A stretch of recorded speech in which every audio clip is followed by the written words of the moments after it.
এত মানুষ এই গোপীনাথপুর মেলাতে বলা যায় না। মানুষের ভিড় আর মানুষের চাপ, এত মানুষ আছে। কম্বল নিচে থেকে, কম্বলের প্রাইস অবশ্য কমে আছে, 500, 200, 800, 1000, 1200। বড় মিষ্টি আছে, বড় খাজা আছে, খাবার চাইলে আসা লাগবে। সামনে আমরা আগাই দেখি, মানুষ অনেক অনেক মানুষ আসতেছে যাচ্ছে। গোপীনাথপুরের ঐতিহাসিক মেলা, এখানে অনেক মানুষ অনেক দূর দূরান্ত থেকে আসা যায়। 1 মাসের এটা মেলা, আপনারাও আসবেন। এবং আমরা আসছি, আমরা প্রত্যেক বছর কন্টিনিউ আসি, এবারটাও আসছি।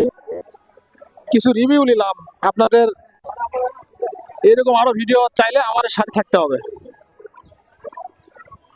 অনেক মানুষ, আমরা রাস্তাঘাট ভিডিও করতেছি সবাই।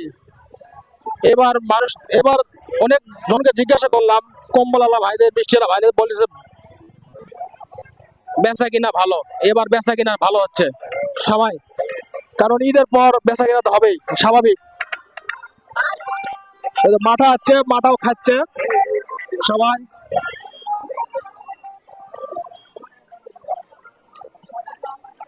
আমরা একটু এখন সামনে যাব। অনেক দাও